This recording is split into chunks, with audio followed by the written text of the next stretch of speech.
Okay.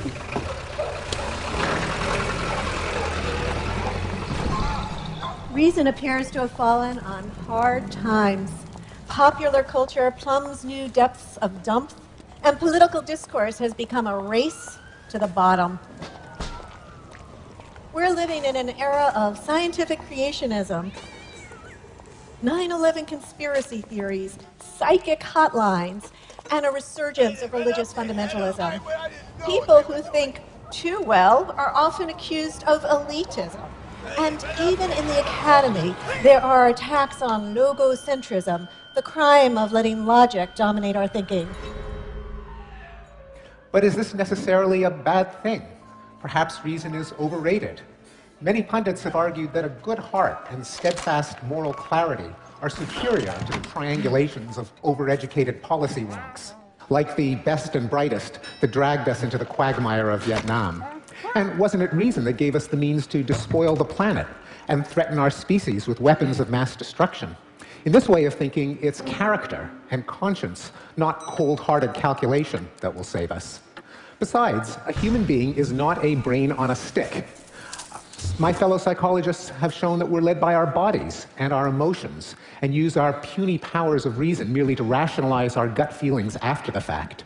How could a reasoned argument logically entail the ineffectiveness of reasoned arguments? Look, you're trying to persuade us of reason's impotence. You're not threatening us or bribing us, suggesting that we resolve the issue with a show of hands or a beauty contest. By the very act of trying to reason us into your position, you're conceding reason's potency. Reason isn't up for grabs here. It can't be. You show up for that debate and you've already lost it. But can reason lead us in directions that are good or decent or moral? After all, Hume pointed out that reason is just a means to an end, and the end depends on the reasoner's passions. Reason can lay out a roadmap to peace and harmony if the reasoner wants peace and harmony, but it can also lay out a roadmap to conflict and strife if the reasoner delights in conflict and strife. Can reason force the reasoner to want less cruelty and waste? All on its own, the answer is no. But it doesn't take much to switch it to yes. You need two conditions. The first is that reasoners all care about their own well-being. That's one of the passions that has to be present in order for reason to go to work. And it's obviously present in all of us. We all care passionately about our own well-being. The second condition is that reasoners are members of a community of reasoners who can affect one another's well-being, can exchange messages, and comprehend each other's reasoning. And that's certainly true of our gregarious and loquacious species, well endowed with the instinct for language. Well, that sounds good in theory, but has it worked that way in practice? In particular, can it explain a momentous historical development that I spoke about 5 years ago here at TED? Namely, we seem to be getting more humane. Centuries ago, our ancestors would burn cats alive as a form of popular entertainment. Knights waged constant war on each other by trying to kill as many of each other's peasants as possible. Governments executed people for frivolous reasons, like stealing a cabbage or criticizing the royal garden.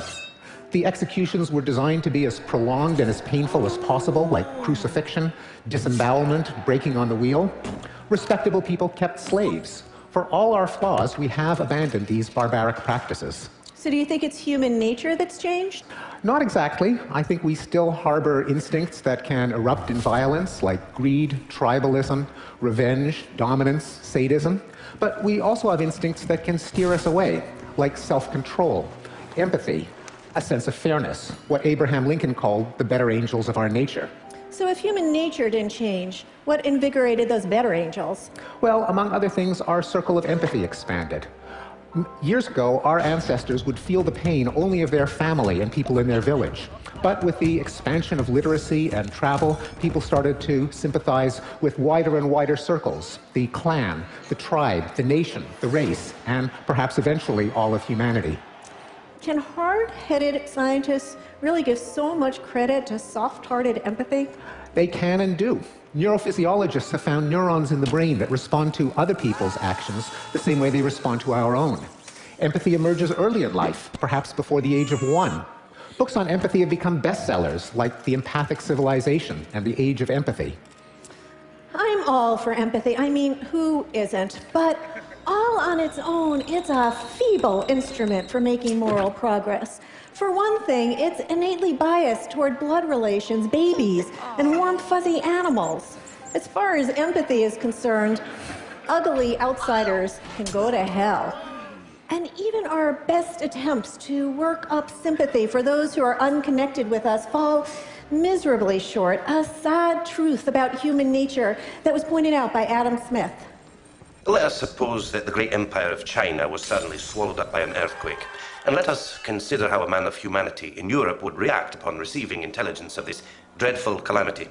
He would, I imagine, first of all, express very strongly his sorrow for the misfortune of that unhappy people. He would make many melancholy reflections upon the precariousness of human life. And when all these humane sentiments had been once fairly expressed, he would pursue his business or his pleasure with the same ease and tranquility as if no such accident had happened. If he was to lose his little finger tomorrow, he would not sleep tonight, but provided he never saw them, he would snore with the most profound security over the ruin of 100 million of his brethren. But if empathy wasn't enough to make us more humane, what else was there?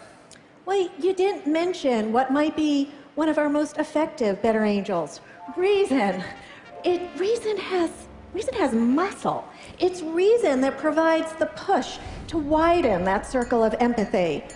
Every one of the humanitarian developments that you mentioned originated with thinkers who gave reasons for why some practice was indefensible. They demonstrated that the way people treated some particular group of others was logically inconsistent with the way they insisted on being treated themselves. Are you saying that reason can actually change people's minds? Don't people just stick with whatever conviction serves their interests or conforms to the culture that they grew up in? Here's a fascinating fact about us.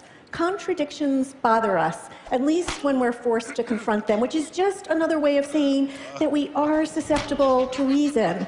And if you look at the history of moral progress, you can trace a direct pathway from reasoned arguments to changes in the way that we actually feel.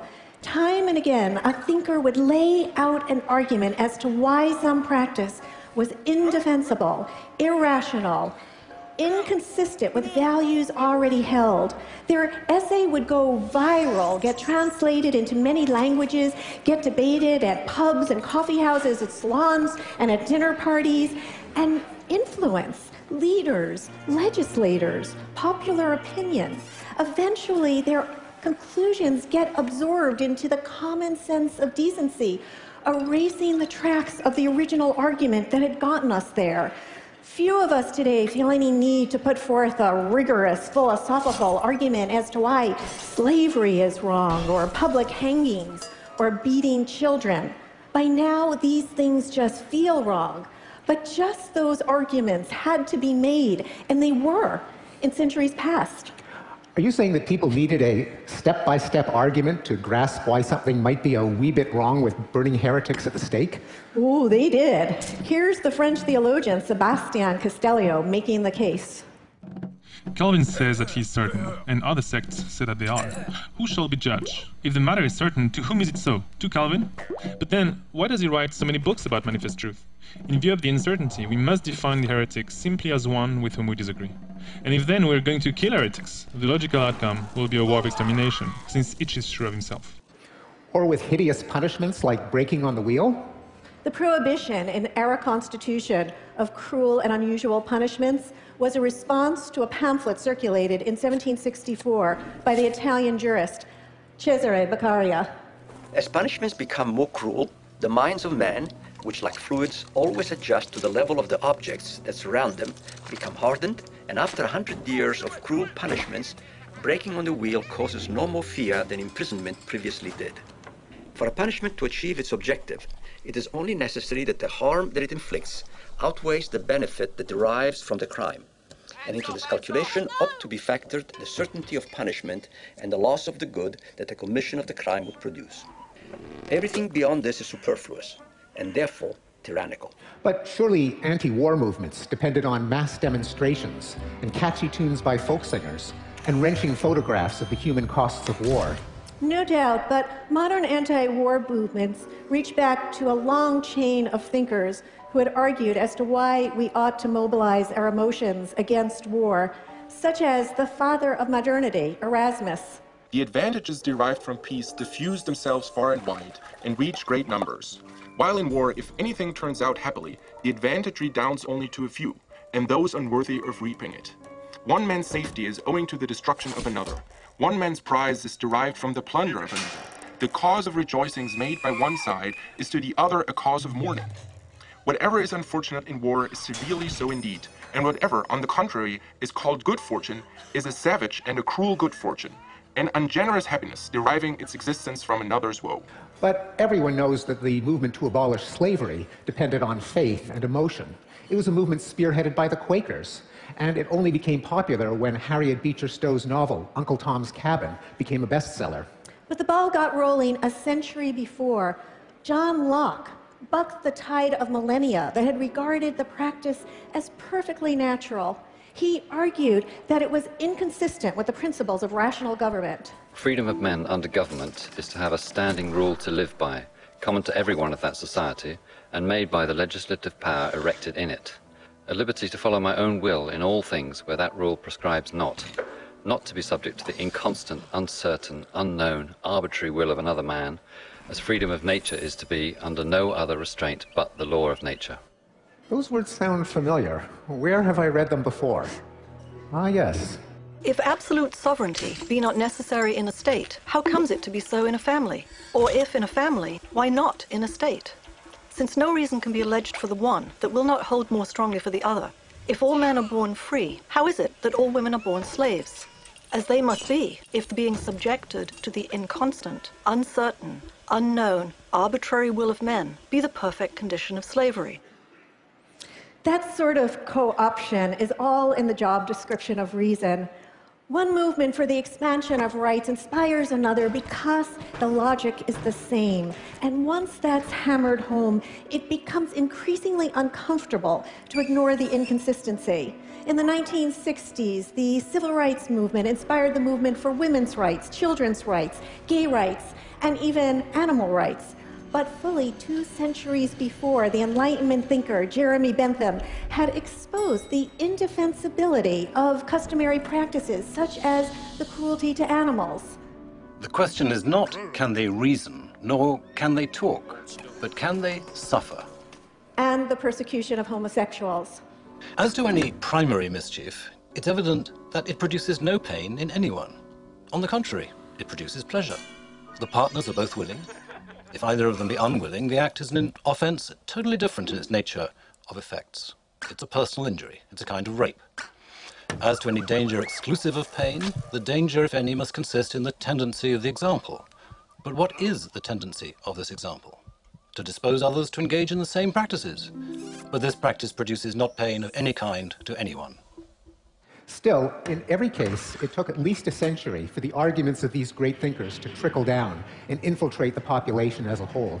Kind of makes you wonder about our own time.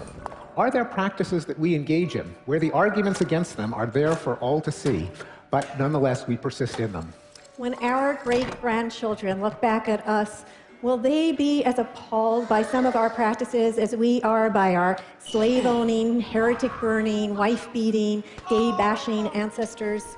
I'm sure everyone here can think of an example. I opt for the mistreatment of animals in factory farms. The imprisonment of nonviolent drug offenders and the toleration of rape in our nation's prisons. Scrimping on donations to life-saving charities in the developing world. The possession of nuclear weapons. The appeal to religion to justify the otherwise unjustifiable, such as the ban on contraception.